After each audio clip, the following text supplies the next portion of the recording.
I walked through the rain to my son's celebration party. I wanted to see with my own eyes the moment he was honored.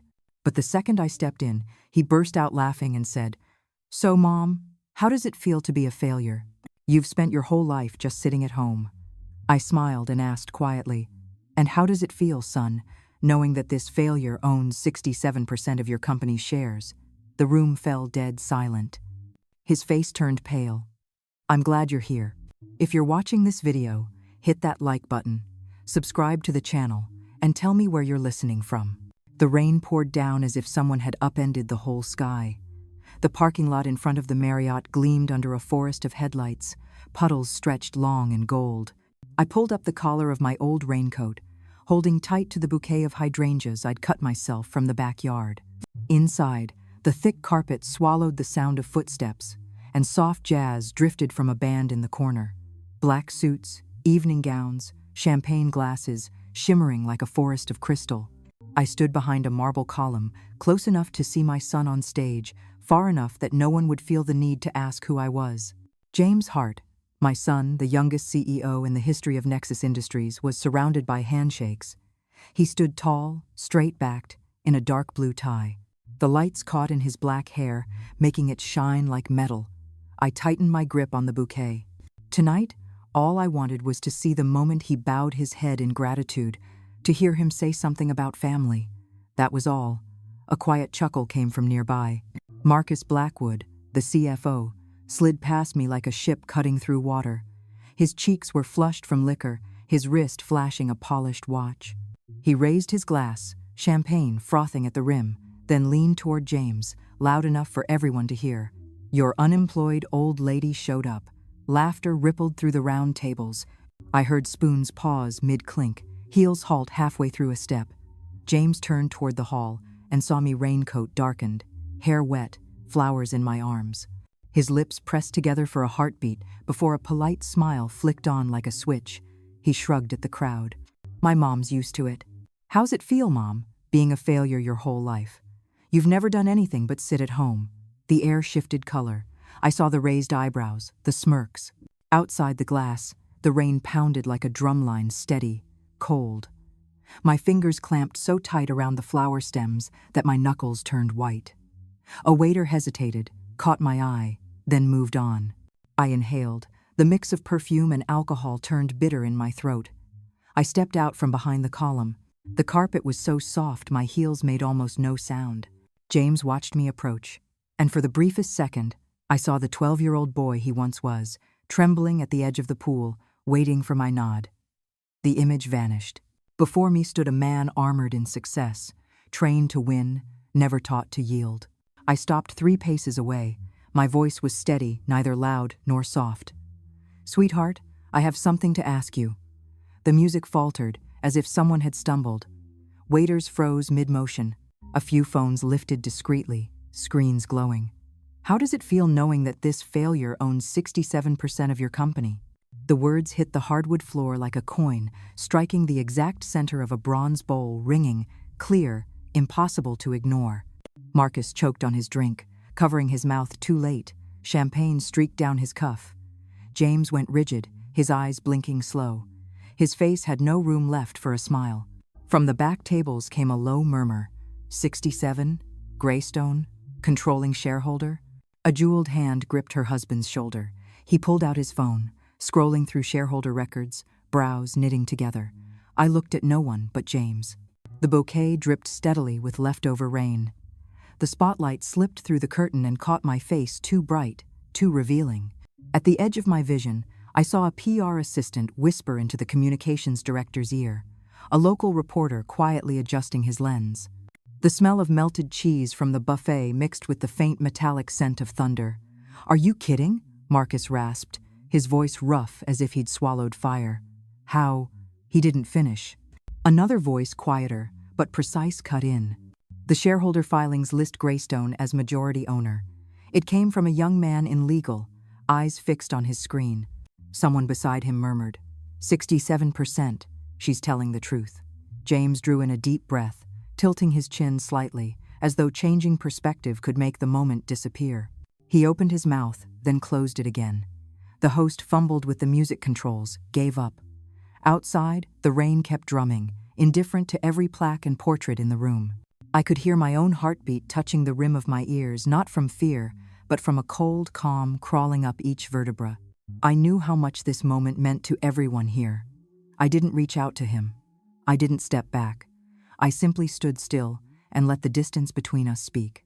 That night, in the middle of the Marriott, I relearned how to breathe like someone with nothing left to hide. And when the spotlight framed my face, I knew, from this moment on, no one in that room would ever laugh the same way again. The lights of the Marriott fade in my memory like a closing screen, revealing an older layer beneath. The smell of hospital disinfectant, a death certificate, and a $2 million life insurance check laid on the kitchen table. My husband was gone before he had the chance to say goodbye. I fell apart completely. I folded the check, tucked it into a drawer beside my wedding ring, and sat down across from the emptiness he left behind. In the months that followed, I forced myself to get up for my son. I began to fill the void with reading schedules that left no room for silence. Financial papers in the morning, market bulletins at noon, corporate reports before bed. I wrote questions in the margins and answered them myself. Why are they buying? What makes them sell? At first, it was just a way to keep my mind from rotting. Slowly, it became a way of life. I opened a small trading account, placed a few cautious orders. I named my private fund Greystone Capital after my husband's gray granite headstone, cold yet enduring. After a long, bitter learning curve, I began to sense the hidden rhythm of the market. Every time people said, "You can't lose," it was my cue to pull out. Every time despair filled the headlines, opportunity quietly cracked open. Greystone started earning steady returns. I didn't call it luck. I called it discipline. The day Nexus Industries stumbled onto the front page, I was watering the plants. The news spoke of debt deadlines, canceled contracts, and looming layoffs. In my mind, I saw the faces of factory workers from an old photograph frayed jackets, oil-stained fingernails, eyes staring straight into the lens. I called Victoria Lawson, the lawyer I trusted. We met at a cafe near the county courthouse, a dim corner table, the curtain drawn halfway. "I want to inject $40 million, I told her plainly. Victoria didn't ask why, only how fast I wanted it done. I set my conditions. Greystone would hold 67% of the shares, my name would stay hidden, and every decision would go through her office. We worked through the afternoon, threading our way through the fine print, like walking down an endless hallway. In the end, the deal was sealed. Nexus survived by a hair's breadth. The papers called it a rescue by an anonymous angel investor. I wasn't an angel. I just couldn't stand the thought of anyone being pushed out of the factory gates carrying a cardboard box. Then James graduated from the Ivy League, hung his framed diploma right by the entrance of his new apartment. I came to his housewarming party with a cherry pie. My son smiled bright, threw an arm around me in front of his friends. When James joined Nexus, I thought he'd start on the factory floor, learn the lines, remember the gatekeeper's name. He worked hard, sharp, unflinching, his ambition unhidden. Greystone, under Victoria's legal mask, approved a few key projects, unlocked timely lines of credit. He rose fast, like a man carried by the wind. Every time I saw a press release announcing his promotion, I'd simply fold the paper and set it beneath the teapot. More than once, I thought of telling him how it all began, that those chairs in the boardroom were built on his father's insurance money. On nights, I stayed up tracing balance sheets until my eyes burned. But then James would talk about cocktail parties, about the speed of winners, about keeping emotions out of business. He wasn't bragging. He truly believed it, so I stayed quiet. If I had spoken then, the truth would have been drowned out by the background music of triumph. I chose anonymity not out of fear, but necessity. I wanted Nexus to stand tall in the eyes of its own people, not because of the legend of a mother behind the curtain. Victoria sent me quarterly reports. I read them closely, underlining weak spots. I only intervened when the system began to slip off its principles: bonuses, ballooning, hospitality excesses, contracts too soft. Most of the time, I let the machine run. The way you watch a river you've built banks for it has to find its own course. My quiet house kept small sounds: the scratch of a pen, the soft click of a folder closing, the kettle's whistle. Every night, I passed the photo on the wall, just the two of us at the park. James, 7 years old, smiling with a mouth still learning how. I'd stop longer each time, sometimes a minute, sometimes long enough for the tea to go cold in my hand. I knew I was walking a tightrope motherhood on one side, the discipline of a money manager on the other. I prayed my son would learn the hard side of victory, knowing when to stop. And if he couldn't, then the world would teach him for me in its own harsher way. Back to the brutal present. I got home just past midnight. The porch light turned the rain into a haze of silver dust falling across the steps. I unlocked the door, took off my earrings, set them in the small wooden tray by the sink, and wiped away my makeup with a cold towel. The mirror reflected a face that no longer trembled steady, almost hollow. I looked at myself for a few breaths, then turned toward the study. The safe in the wall gave a dry mechanical click as I completed the third turn of the dial. A thick black folder emerged, embossed with the silver logo of Greystone Capital. I placed it on the desk, spread it across the grain of the wood like laying out a campaign map. Highlighters, colored tabs marking the edges, subfolders clipped with account lists. I spoke softly, just enough for my own ears to hear. All right, time to teach my son who really runs Nexus. I brewed a pot of strong coffee and pulled the curtains halfway open. The suburban street outside was silent. The stopwatch ticked through the night, 1:13, 1:38, 2:06. I went over the key points one last time. Contracts, approvals, money trails, old audit notes, the yellow sticky notes lined up like a miniature army. I dozed in the armchair for 10 minutes, then woke before the alarm rang. At 6:30, the doorbell rang. Victoria Lawson was first to arrive, trenchcoat draped over her arm, traces of rain still clinging to the hem. Behind her came 3 others, an auditor, a legal specialist with a laptop, and a communications advisor. Within 10 minutes, the living room turned into a war room, coffee table cleared, whiteboard by the window, printer humming, extension cords running from the kitchen. "Let's get to it," Victoria said, clicking her marker open. Objective: clarify, block legal risk, control the narrative. The auditor spread out his files, his fingers gliding quickly across the summary sheets. "This is the cluster of hospitality expenses under Marcus Blackwood," he began. 57 entries, most recent quarter. Las Vegas business class flights, hotel suites, restaurants, additional services. He paused, sliding a stamped statement across the table toward me. Total: $450,000 over 12 months, same period as the company's layoff report. The legal specialist snapped her laptop shut and pushed another stack forward. "This part concerns a consulting contract signed by James. Value: $3 million. Partner company: ClearPoint Strategies.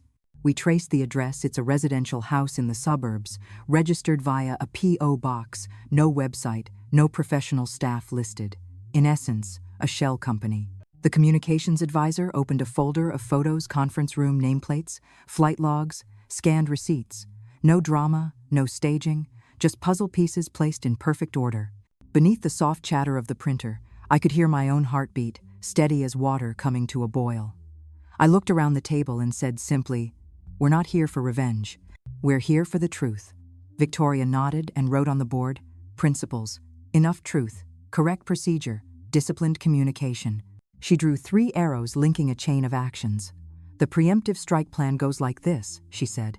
1. Send an anonymous report with raw evidence to the Securities Commission and the exchange. 2. Deliver a time-stamped packet to the board of directors, hard copy and digital. 3. Prepare a statement in case the story leaks, short, neutral, no blame, but firm accountability. 4. Establish a whistleblower protection line if needed. "I want a timeline," I said. "Regulatory report tonight," Victoria replied. "Board delivery at dawn, so they read it before market opens. Public statement, only if asked, never unsolicited."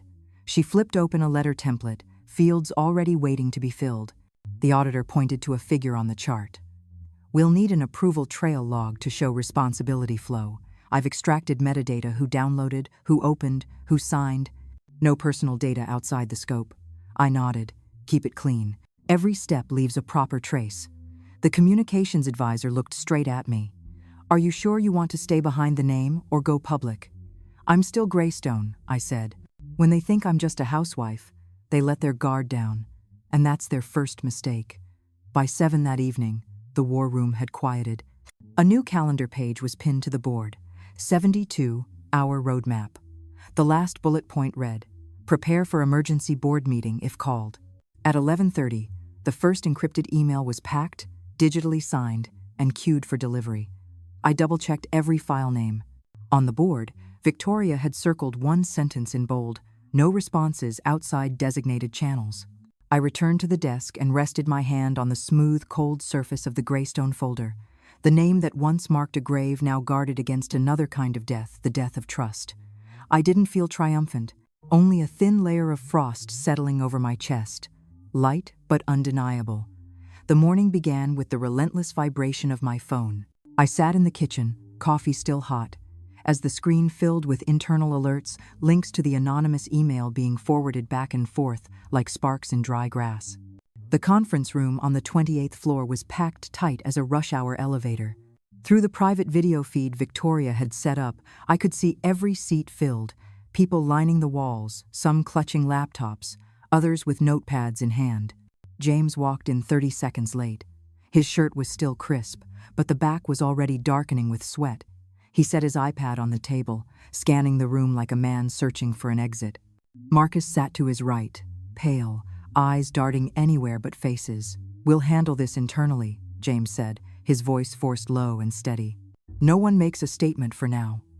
An assistant read through the flagged expense items over the speaker. Each line landed like a needle airfare, imported liquor, off-the-record services. A quiet voice from HR asked, "Is there a whistleblower?" The room fell half silent before the shuffle of chairs rushed in to fill it. By noon, the story had escaped the walls. A summary of the report appeared on the front pages of 2 major financial outlets. The TV ticker in the lobby blazed, "Nexus under internal spending investigation." Next to it, the stock chart slid 8%, the steepest drop in company history. The board of directors sent a 2-sentence email, curt and clinical, ordering James to convene an emergency meeting at 4 p.m. I checked my watch. Everything was right on schedule. In the hallways, the sound changed texture. Footsteps grew faster. Conversations dropped to a whisper. "Who's getting thrown under the bus?" an analyst asked. "Marcus, obviously," a young assistant murmured back. "He kept all the receipts. Wouldn't surprise me if he stabbed the CEO himself." Elsewhere, 2 operations managers fretted quietly. If that consulting money was fake, who signed off? They didn't know I was hearing every fragment through Victoria's earpiece, like sitting in a recording studio where every whisper had a mic. At 10 to 4, security appeared at Marcus's door. A calm voice. "Mr. Blackwood, you'll need to come with us." Marcus stood too fast, his chair tipping backward. He tried to smile, but it didn't hold. The hallway parted before him like a tunnel. No one touched him, but everyone stared. In the conference room, a mid-level manager's hands trembled as he held up a statement. "We were told to sign off on client dinners that never happened." Another added quietly, "Refused to sign, and you're off next quarter's project list." Signatures filled the screen, each one a scar from a fever long hidden under cloth. James braced his hands on the table. I could see the moment cut through him, the thin layer between pride and realization. He flipped a page, looked up, and asked, "Who was the final approver?" The answer stared back in black ink, his own signature, magnified and unmistakable. No one spoke. Only the air conditioner answered, blowing out a stream of indifferent cold. External pressure poured in like a burst dam. The communications department's phones wouldn't stop ringing.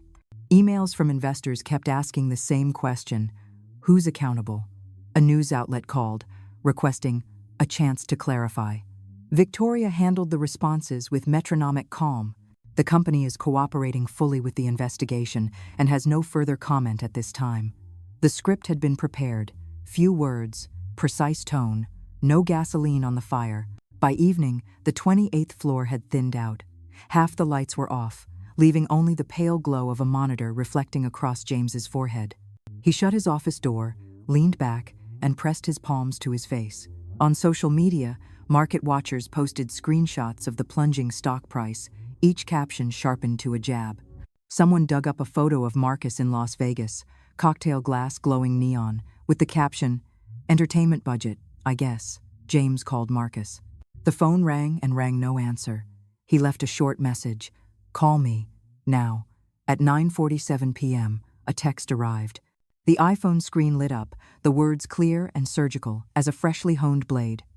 Tomorrow, the board will convene. Be prepared. Below it, V. Lawson, on behalf of Greystone Capital. James stared at the name Greystone as if seeing, for the first time, a figure standing in the center of the room where everyone had long assumed there was only a wall. He sat still, then slowly set the phone down on the table. No soundtrack in the world could fill that silence. Rain brushed the windshield like strokes of a pencil. I heard James's car pull up outside, the engine cutting off. The headlights swept briefly across the living room wall before going dark. The kettle had just finished boiling. I dropped 2 black tea bags into the pot. The scent of bergamot rose warm, sharp, waking. When the door opened, the cold wind followed him in.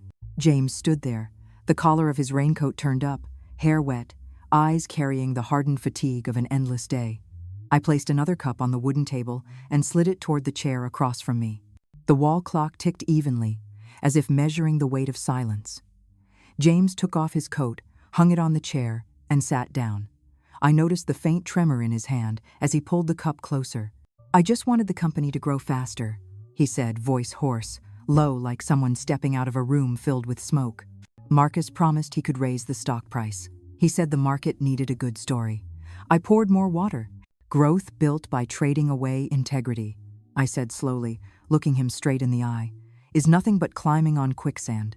One day, you'll be buried by it." He swallowed hard and turned his face away. Rain tapped gently on the window. I pulled open the drawer beside me and took out a stack of papers sealed in a plastic folder: transfer records, client entertainment statements, the consulting contract with ClearPoint Strategies. I rotated the stack toward him and pushed it across the table. "You signed these, James. No one forced you. You did this yourself." He picked them up. I saw his shoulders sag, just slightly. "There are things you can't see clearly when you're inside it," he said quietly. "They gave me numbers, summaries, roadmaps. Everything looked legitimate." I tilted my head. "You didn't see everything, but you could have stopped long enough to ask the right questions. You didn't ask." James set the papers down, fingers tapping twice on the table's edge, a habit from when he was anxious but trying to seem in control. I waited. This moment didn't need more words. "How long have you been following this?" he asked, eyes fixed on the dark grain of the wood. I didn't answer. Instead, I pointed to the money trail on the page. From client entertainment to Vegas, from consulting to a suburban home address. "Tell me, what in all this would a CEO fail to recognize?" He closed his eyes for a second, then opened them again. "I didn't know you were Greystone," he said, looking straight at me for the first time that night. There was no anger, no bitterness, only a quiet, broken question. "You didn't need to know," I said. "You just needed to do your duty." But you didn't. The small kitchen suddenly felt larger. The ticking clock grew sharper, each beat stretching longer than the last. James clasped his hands behind his neck, tendons rising. "Marcus said if we didn't move fast, other funds would come in and take the market from us. He always had an answer ready. I wanted to believe I was leading. I didn't say you were used. I just nudged the cup closer to him like pushing a lifeline toward someone drowning. He didn't reach for it. I saved Nexus with every dollar I had," I said, voice level, no louder than a conversation. "I wanted to keep that company alive for the people who actually work. And you? You let men like Marcus steer it." He gave a fleeting smile, not really a smile, more like a reflex of defeat. "I thought I was the one steering," he murmured. "I really thought so." We sat still, listening to the rain thin out as if the sky too was tired. James finally lifted his cup, took a sip, and set it down. "If I step back, will you?" He left the sentence hanging. "Tonight, I'm not making any promises," I said. "Tomorrow, everyone deserves to know what kind of principles this company stands for." He swallowed whatever words were left. For a moment, I saw the 13-year-old boy he once was standing on a basketball court after a foul, turning to find my eyes in the bleachers. Now the kitchen was the court, the table, the free throw line, and he had just missed a shot that mattered. "I've disappointed you, haven't I?" he whispered. "I didn't say that," I replied, deliberately keeping my tone calm. "I said you were wrong, and when you're wrong, you fix it." He nodded slowly. "I'll be at the meeting." It didn't need saying, but he said it anyway, like laying the first stone of a bridge that had to be rebuilt. I stood and gathered the files, restoring them to their original order. James watched, then pushed his chair back to stand. At the door, he paused, one hand on the knob. "I'm sorry," he said, still facing the door. This time his voice wasn't hoarse, just tired. Before he opened it, I said, "Tomorrow the board will meet. I'll be there, and I won't show mercy." The door opened. A gust of damp air swept in, smelling of leaves and rain. James stepped onto the porch, the mist clinging to his hair. The streetlight cast a pale gold ring over a puddle where his reflection wavered uncertain, regretful, broken by tiny ripples. He pulled his collar up and walked quickly to his car without looking back. I locked the door and brought the files back to the table. The kitchen light cut a clean line across the clear plastic folder, right over the signature, James Hart, CEO, straight, precise, cold. I laid my hand over it, feeling the thin, rough edge of the paper, like the skin of a healing wound. I closed my eyes. "Sometimes," I whispered, "love has to walk through the storm to remember its worth." The main conference room of Nexus was as cold as a vault. Dark walnut walls, a long table polished to the point it reflected the white LED strip like a blade of ice. Every seat was filled. The low hum of whispers floated across the room, as if everyone were speaking inside the same bad dream. James sat at the head of the table, tie loosened, hand resting on his iPad but not touching it. I could hear the air conditioner running steady, mechanical, like a clock counting down. The door opened slightly. I stepped in with Victoria Lawson beside me. Every pair of eyes shifted at once. The chairman of the board, a silver-haired man, tapped the end of his pen against his binder 3 times before looking up. "Who are you?" Victoria didn't lower her voice or soften her stance. Standing straight, attorney ID clipped to her folder, she enunciated every word. "Legal representative of Greystone Capital, the controlling shareholder of 67% of Nexus." The pen stopped tapping. James looked up slowly. For a moment, I saw the boy who used to line his pencils by size, trying to look calm before a test. Then that moment was gone. I placed a slim briefcase on the table, unclipped it. 3 stacks of documents inside. I pushed each toward the center, one by one. Financial statements highlighting unverified client entertainment expenses. Consulting contract with ClearPoint Strategies, residential address, no staff, valued at $3 million. Independent audit report confirming the approval chain and signature metadata. No one touched the papers, but everybody leaned forward as if drawn by a magnet.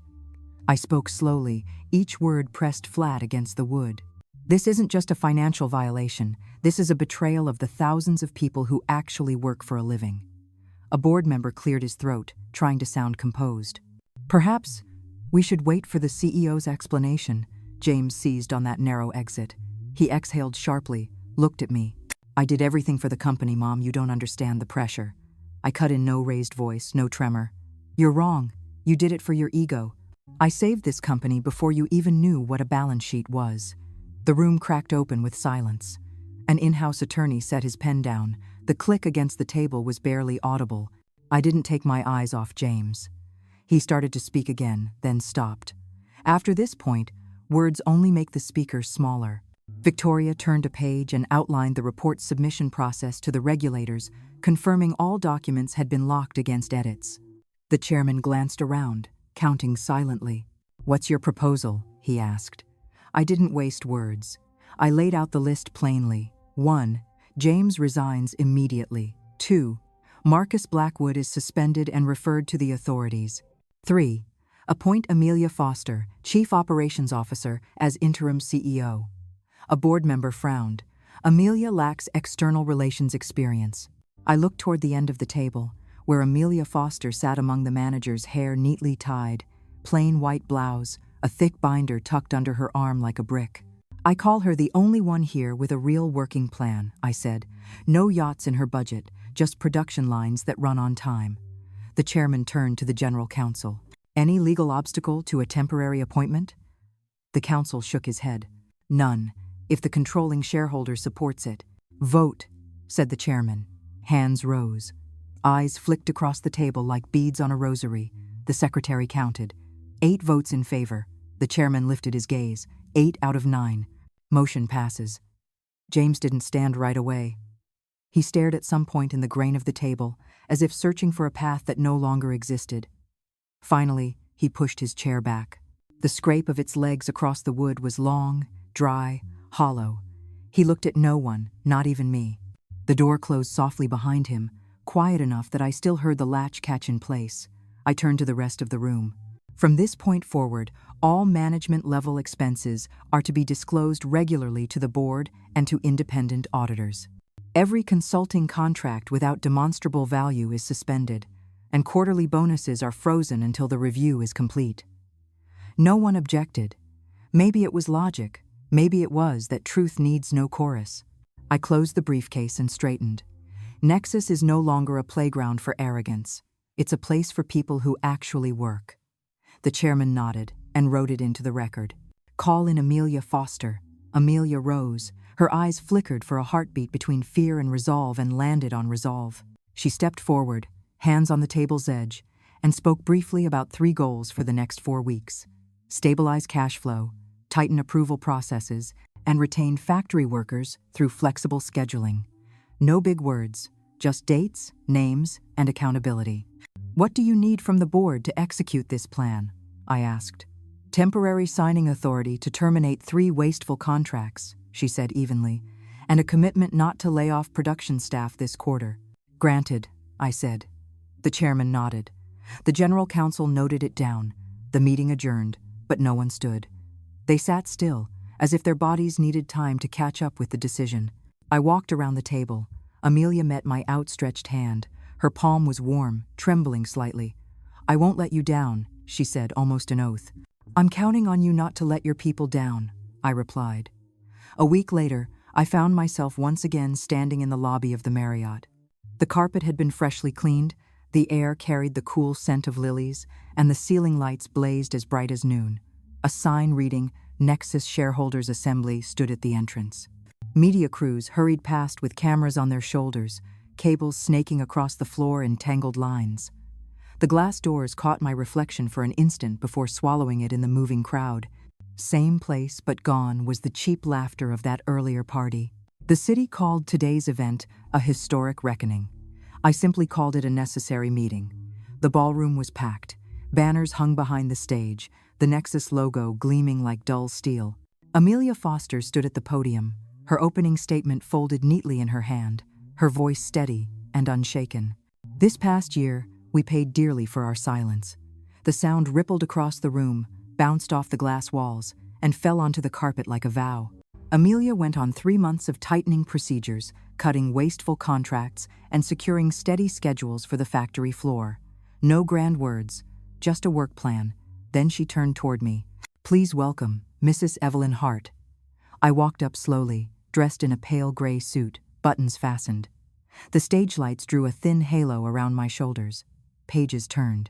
Camera heads pivoted softly on their tripods. I placed both hands on the podium. No notes. We're here to talk about the truth, I began. Not to shame anyone, but to keep this house from rotting. Behind me, the large screen flickered on. A scanned contract from ClearPoint Strategies appeared, a residential address, an account number, time-stamped entries. Another click, a photo of Marcus Blackwood in a Las Vegas bar, the client entertainment receipt dated the same day as staff layoffs. Then came the cash flow chart, red arrows showing funds bleeding from consulting into places far from any real work. A low murmur spread across the room. In the middle rows, someone bowed his head, shoulders trembling. I didn't twist the knife. Our greatest mistake, I said slowly, was underestimating ethics. When you disregard the foundation, everything above it is just staging, and one day it will collapse. On the left, a factory worker wiped his eyes with the back of his hand. On the right, a young manager clutched his pen until his knuckles whitened.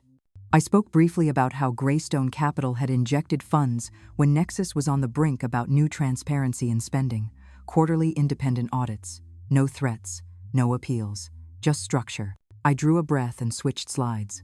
And one more thing. The screen changed to the Astor Foundation logo, a simple 5-pointed star. Starting today, the $10 million Astor Foundation will go into operation. It's for women who were undervalued, made invisible, or forced to step away from their careers for family or for bias. They'll receive retraining scholarships, mentorship, and small business support. I paused. I understand them because once they called me a housewife. Some even called me a nobody. The applause didn't erupt like fireworks. It began in a small cluster, then spread, thickened, rose to its feet. A silver-haired woman in the middle row covered her mouth, crying. Amelia bowed deeply. When she lifted her head, her eyes were red, but bright. I continued. I didn't come here today for glory. I came to draw a line.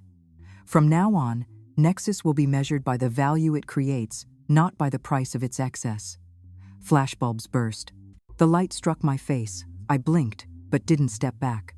And if anyone here has ever stayed silent as I once did, then today is the day we speak, together enough. The session closed.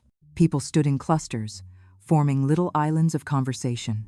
As I stepped down the stage stairs, I saw James sitting alone in the back row. He rose when I approached, eyes lowered, voice small, as if afraid someone might hear. Mom, I'm sorry. I looked at him, the dark circles under his eyes, the tie knotted in haste. Learn the word respect again, James, I said. Respect the people who work beside you. Respect the money that isn't yours. Respect yourself when you stand in front of a mirror. He nodded once. No argument, no plea. I turned and walked away. My footsteps crossed the sweep of a TV spotlight. A camera lens paused on me for half a second. I knew that close-up would air on the evening news. A woman standing tall, not smiling, not triumphant, only calm, distant eyes, as if seeing straight through the ballroom to the long, grease-stained rows of the factories outside the city. 6 months passed as quickly as a calendar page caught by the wind. I no longer measured time by meetings, but by the scent of sea salt drifting in each morning through the window of my small house on the coast of Maine. On the kitchen table, the financial paper rested beneath my coffee cup. The market chart rose steadily, the kind of recovery few dared to dream of amid the chaos. Nexus stock up 40% from its lowest point. The numbers weren't boastful, they stood upright, like workers clocking out after a long, honest shift. Quarterly reports arrived regularly from headquarters, bonuses now tied to real performance, no more self-awarded incentives sliding off the criteria sheet. For the first time, the names of people from the factory floor, the warehouses, and customer service appeared on the commendation list. On the company intranet, employees teased each other with a simple phrase, "Work real, earn real." A slogan no one had to invent. It grew naturally out of new habits: submitting receipts properly, speaking up when stuck, apologizing when wrong. Amelia Foster led as if she stood between two machines, one mechanical, one cultural. At the first quarterly meeting, she stood before the whole company on live stream, light blue blouse, no notes in hand. "From now on," she said, "no one has to be afraid to speak." The line didn't explode into cheers. It simply fell across every screen, settling there like a solid stone. I noticed the anonymous report tab on the intranet being used more often, not for gossip or blame, but to flag a loose bolt, to clarify a vague procedure. A young assistant dared to question an unreasonable meeting schedule. A plant engineer suggested stopping a supplier switch that cut costs but hurt quality. Once, those words would have been erased from the minutes. Now, they were recorded. Nexus had begun to believe in itself again. What seemed impossible 6 months ago, that a company could turn around without losing its soul, had become a story retold over lunch breaks. In one internal bulletin, I read they had removed the executive's private dining room. Now there was one long table for everyone. Amelia lined up with a tray like anyone else, sometimes sitting next to a new hire. She listened to talk about traffic delays, teething babies, paychecks that finally covered rent. Small things, but the kind that keep a large ship from steering back into old waters. As for me, I withdrew. Every morning the same ritual: brew coffee, open my laptop, read the reports, close it when sunlight touched the edge of the bay. No speaking schedules, no interviews. When someone called to ask why I had retreated from view, I answered, "I've done my part." And that was enough. The house had its own soundtrack: the distant cry of a hawk, the soft creak of wood in strong wind, the rhythmic slap of waves against the rocks. I learned the names of local winds, memorized the tides, and slowly forgot the habit of checking my inbox every 10 minutes. News of those who fell from grace arrived less often but never disappeared. Marcus Blackwood was sentenced to probation and barred from holding any financial post for 10 years. He left downtown at dawn, avoiding cameras, hands in pockets, shoulders hunched against the wind. And James, my son, had left the city. He cut off all media contact, stopped appearing at conferences. Now and then, someone sent me a link, a 20-minute TV feature titled simply, "The Reformation in a Mother's Name." I watched it one foggy evening. The narrator's voice was calm, the footage deliberate cuts from that night at the Marriott to the shareholders' assembly, from paneled offices to factory floors. The camera didn't chase tears. It lingered, just a little longer, on the faces of workers reading thank you emails from the new leadership. One afternoon, I received a handwritten letter from Amelia. White envelope, neat slanted handwriting. "Without you, Nexus wouldn't be here. I'll carry this work forward." Below, she added a smaller line. "Today, we signed retraining contracts for 15 women returning after childcare leave. They were shy at first, but I saw that light in their eyes again, the one I know you understand." I placed the letter on the table, set my coffee cup atop it, and watched the ink dry. Autumn afternoons in Maine have a peculiar light sunset falling like a fine golden dust across the sea, the pines, and the wind chime on the porch. I stepped outside, hand resting on the warm wood railing, listening as the water shifted color. No applause, no cameras, no stage. Only the sound of my heart steady, no longer beating in alarm. A quiet not of sorrow, but of completion, the kind you only earn after weathering the storm and knowing the house still stands. I don't count what was lost anymore. I look instead at what remains upright. A company that learned to feel shame at the right time and pride the right way. A woman who found her voice and knew when to fall silent. A son relearning how to walk, one step at a time. The waves struck the rocks once, twice, 3 times, their rhythm steady as a promise kept. The wind from the bay stirred the chimes into a soft ring. I was wiping down the kitchen counter when I heard a knock at the door, 3 hesitant taps, not the rhythm of the mail carrier. When I opened it, James was standing there. He'd lost weight, his gray sweater was creased at the elbows, and his sneakers carried traces of sand. No scent of expensive cologne anymore, just rain and damp wool. He held the doorknob for a moment, as if needing something to steady himself, then let go. "Am I bothering you, Mom?" he asked quietly. "No," I said. "Come in." The living room was the same as it had been 6 months earlier, a pine table, 2 chairs facing each other, a vase of wildflowers I'd picked along the trail. James sat down, back straight in that careful way of someone trying not to take up too much space. The wind slipped through the window crack, carrying the sound of waves striking rock. I poured tea and set a cup in front of him. For a long time, neither of us spoke, only the faint fizz of tea bubbles breaking, and the chime outside trembling now and then. "I'm working for a nonprofit in Boston," James began, eyes fixed on the edge of the table. "They help former inmates learn digital skills. They don't pay much, but I feel lighter." I nodded. A small, simple nod, no congratulations. I wrapped my hands around my cup to keep warm, feeling the ceramic cool, then heat under my fingers. Some things don't need to be said aloud. In that quiet, I saw his shoulders lower half an inch, his breathing even out as if he'd finally set down a bag he'd been carrying too long. "I rented a small room near the office, 10 minutes walk," he went on, voice steady. "At night, I teach a small class. Weekends, I'm taking project management courses. No one knows who I am." He paused, corrected himself. "Who I used to be. Maybe that's for the best," I said. No comfort, no morale. Just the acknowledgement that a new path always starts with ordinary shoes. He smiled a smile with no defenses left. "I used to think power made people respect you," he said, looking down, hands clasped tight, nails trimmed close. "But it only made me afraid of being overthrown. Every morning I'd check who was watching me. Every night I'd read the news line by line, trying to measure how long I could still stand. People are only truly strong when they no longer need to prove it," I said. The wind nudged the window frame with a soft clack, like the period on a sentence that had gone unwritten for too long. James nodded slower than usual. "I've apologized in my head 1,000 times," he said, eyes still down. "I just never knew how to say it right." "There's no right sentence," I replied. "Only right actions repeated until they mean something." He exhaled, his eyes meeting mine for a brief flicker. I stood and walked into my small study. From the second drawer, I took out a thin cream envelope inside it, a page yellowed with age that I had written when I was young. Principles of honest leadership, 10 short lines. No fancy words. I came back and placed it in front of him. "Read it when you're ready," I said. He touched the edge of the envelope, hesitant, as if afraid to tear it. "Thank you, Mom." Nothing more. He slipped it carefully into the pocket of his sweater, like something fragile. Silence returned to sit between us, but this time it wasn't cold. It felt like a light blanket. "Do you ever look back?" he asked finally. I knew he meant the night at the Marriott, the wood-paneled room, the blinding stage lights.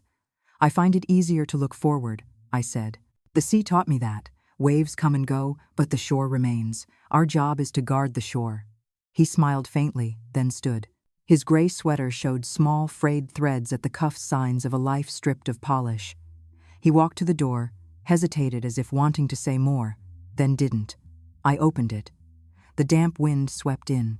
Just as he stepped down the porch steps, the rain began. The first drop hit the sill, the next landed on his cheek. He looked up at the sky as if recognizing an old signal, one we both understood, a lesson returning for its second round. James turned up his collar, looked back, and gave a single nod, gratitude, apology, and farewell folded into one gesture. I stood in the doorway, watching his figure fade along the wet road, the streetlight stretching his shadow long and dark across the pavement. Above me, the wind chime rang, tiny metal notes falling one by one. I reached out, touching the doorframe, the wood smooth and warm. "I hope this time," I whispered, not to the rain, but into the room that still held my warmth. "You'll find your way." 1 year later, the small hall at Nexus headquarters glowed with a warm amber light. No flashy backdrop, no sound system drowning out voices. Rows of wooden chairs arranged just right, aisles wide enough for work boots dusted with factory grit. On stage, a narrow hand-painted banner read, "Work real, earn real." Amelia Foster stepped forward, no papers in hand, wearing a simple suit. She looked toward the front row, where faces not usually seen at ceremonies sat. Night shift workers, warehouse staff, call center operators. She smiled. "We've been reborn from the ashes," Amelia said, her voice not loud but certain. "And the one who laid the foundation for that is Evelyn Hart." Applause filled the room, steady, clear. The screen behind her played short clips. Production lines running smoothly, a new shift schedule, a break room for nursing mothers, a retraining session for women returning after childcare leave. A young engineer accepted an award, his hands still marked with grease, saying simply, "Thanks for letting us be heard." The camera panned upward. No more private dining room, just one long table. That evening, I received the video of the ceremony by email. The sender, Internal Communications Department. Subject line, "Tonight." I opened the file, watching faces move across my laptop screen set on the pine table. When Amelia said my name, I pressed pause, then play, then pause again just to be sure I was really hearing it. When it ended, I didn't reply. I saved the video to my hard drive, named the folder Legacy. Nothing more needed saying. Messages began arriving from places I didn't expect. A business school professor requesting to use the Nexus case for a leadership ethics class. A group of students asking to interview me about invisible power. A magazine listing the Astor Foundation among its top social impact initiatives. I didn't go to that classroom. I didn't appear on any cover. I just sent a few short notes. Put principles before results. Don't reward noise. Teach people they have the right to say no. That was enough. The Astor Foundation hummed quietly like a well-tuned engine. Each month, new women arrived at the small rented building downtown. Women who had left their jobs to raise children, those once deemed not a cultural fit, those returning after life had broken them once.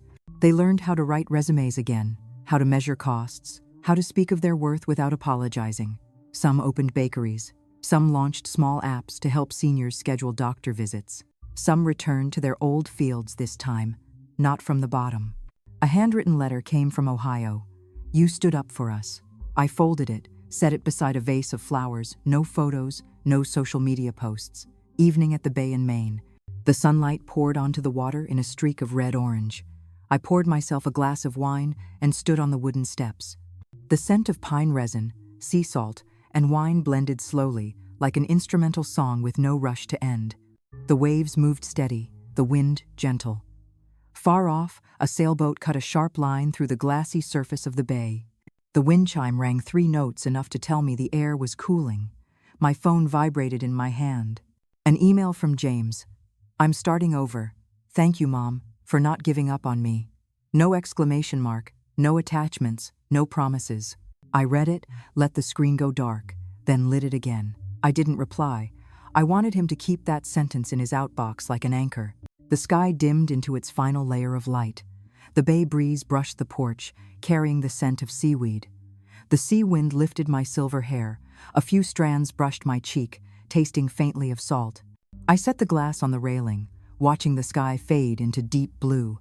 Somewhere out there, people I'd never meet were turning on their kitchen lights, making dinner, sharing small stories of their day. No one knew my name, and that was just fine. I thought about the empty chairs, and the ones now rightfully filled. I thought about that wooden door, that stage light at the Marriott. And then about this pine table, where I once set down 2 cups, one for me, one for the future. There was no glory here, only a hard-won quiet reclaimed by my own hands. The voice in my head closed into short, unadorned lines. Some people have to walk through the storm to find themselves again, and sometimes, to be seen, you must first be feared. I, Evelyn Hart, am no longer a nobody. I am the one they will not forget. The story you just heard is fiction, but every glance, every word, every silence in it carries the breath of truth, of those who seem fragile, yet stand firm enough to face power and shadow. Names and details have been changed to protect those who could be recognized. We tell this story not to glorify a perfect mother, but to remind you that some forms of justice don't come from a courtroom. They come from a woman who dares to stand up, say, "Enough," and turn pain into a torch that lights up a rotting system. If you were Evelyn Hart, would you stay silent and let the wrong road continue, or face the storm to save what's right, even if it meant losing the one you loved most? This isn't just a story of betrayal, it's a manifesto of honesty, a simple virtue that must always be reclaimed through blood, tears, and courage. If you've ever been dismissed, pushed aside for telling the truth, leave a comment. And if you believe that justice doesn't need to shout, it just needs to stand tall, share this video. Maybe somewhere, someone will find the courage to speak their first word. Don't forget to subscribe, because here, every story is a reminder. Justice isn't thunder, it's the echo of ordinary people who dared to break the silence. On the final screen, we bring you 2 more stories about strength, redemption, and those who learned to rise from the ruins. I promise you won't be able to look away.